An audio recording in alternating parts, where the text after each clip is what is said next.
Welcome to Bloodbath and Beyond.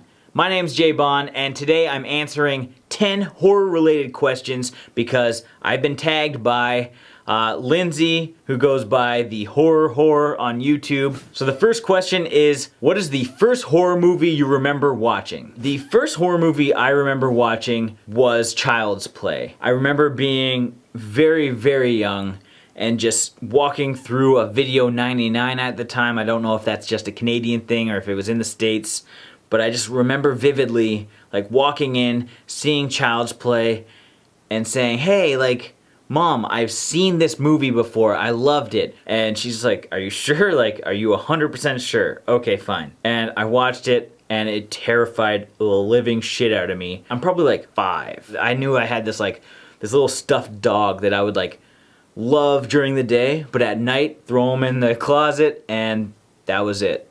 So that was the first horror movie that I remember, Child's Play. My favorite horror movie is definitely John Carpenter's Halloween. I thought John Carpenter really nailed it, being like the first horror movie to really take place in the suburbs during the day.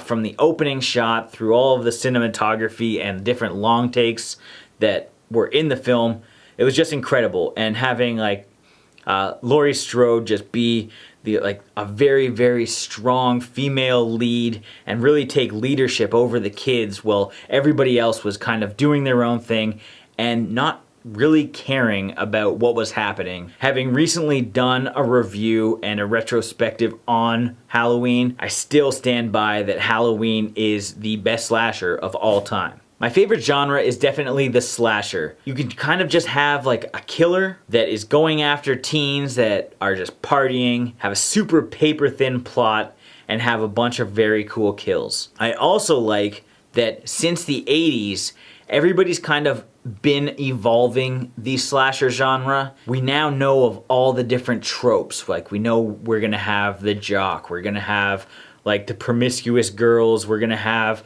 the final girl.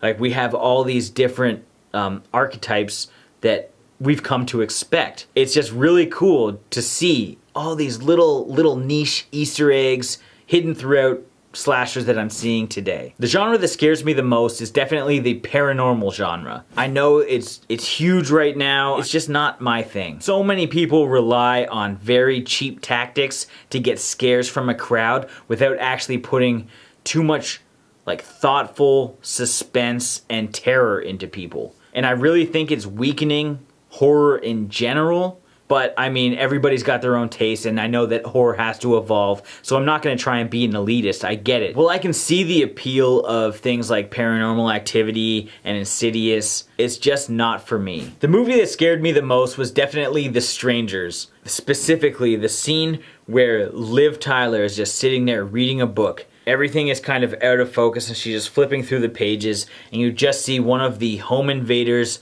step in the screen. You're just paying attention to the book and the pages flipping and you kind of like catch him out of the corner of your eye, and that was just completely frightening. So my ultimate scream queen of the past is kind of up in the air. I really love Tiffany Shepis, but I think that Debbie Rochon is going to take it. She's got this kind of like gritty nature to her. She's a fantastic actress, and she knows when she needs to be overly campy, and she knows when she needs to be a complete badass. Yeah, a lot of people are probably gonna say Jamie Lee Curtis because she was super strong and she was very badass in Halloween. And yes, she was, but Debbie Rochon was consistent and is still being consistent to this day. Debbie Rochon is my ultimate scream queen from the past, who's moved into the present. My ultimate scream queen of the present is definitely Danielle Harris. She's just fantastic in every role she's done. She's super sexy, she's small, and she kicks a lot of ass. But I think my favorite role of hers is probably in See No Evil 2, despite what I thought of the actual film itself. I think her role in that was exactly what I wanted her to be.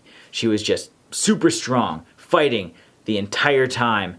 They fucked up her character towards the end, but still my favorite performance from her to date. A concept I'd like to see in horror would definitely be something that takes place in a TV studio or set or something. I think there's so many one-liners that could happen there and so many unique kills.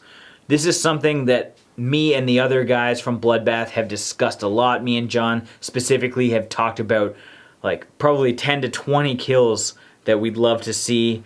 We've talked about all the one-liners that we could come up with, and it essentially writes itself. It's hard to choose just one favorite on-screen kill, but I'm gonna start with Blood Diner, a very obscure movie from the 80s. Basically, a guy shows up with his buddy and they want to get into a club, and the bouncers are just giving him a hard time, pushing him back and forth, and a lowrider with hydraulics just comes and crushes his head. It's pretty quick. It is practical. It's just like the aftermath of everybody in line is just cracking up. If I'm going for a on-screen kill that just had a big lasting effect, I'm gonna go with Bob's death from Halloween 1. Bob's just like downstairs getting some beers because he's about to get busy. Michael Myers comes out, picks him up, and stabs him. And he takes a step back and he does the classic Michael Myers head tilt, and I just thought that was great. Next up is my favorite practical on-screen kill, which is by Victor Crowley, played by Kane Hodder in Hatchet. This is when he does the head rip, and he grabs her by the face and he's just going to rip her face off. It's just great. It's well executed, and you even have like the tongue flapping afterwards, and you know, you can't ask for more. My favorite horror franchise is definitely Friday the 13th. They did something different with every single movie so far. To break it down, the first one wasn't Jason. The second one introduces Jason. The third one, they shot in 3D, so we have now a 3D slasher. The fourth one, they introduced Tommy Jarvis and they killed Jason. The fifth one, not Jason, so they tried to do a red herring kind of thing. The sixth one, we're now introduced to Zombie Jason. The seventh one, we now have telepathy or psychokinetic powers or what have you. The eighth one, we're gonna put Jason on a ferry and send him to New York somehow. And I love this movie, and I know a lot of people hate it, but this is one of my favorites in the series, and we can discuss that at a later time. The ninth one, we have the first time that Jason has been passed to somebody else. So they tried something else, like, okay, let's pass Jason's like entity onto somebody else. Then we have Jason X. Jason is now in space. Freddy versus Jason, obviously, he's now fighting somebody else. We had 11 movies of something different happening with your slasher. Friday the 13th is definitely my favorite franchise. At first, I would say Dario Argento. I love his work. I love his use of color. I love just the atmosphere that he can create. Everything that he does looks beautiful and it's vibrant. I don't know, there's something about the tension that he can build that is just unreal. And I love that he's like working on the Sandman right now and bringing some more Argento flair back into the mix.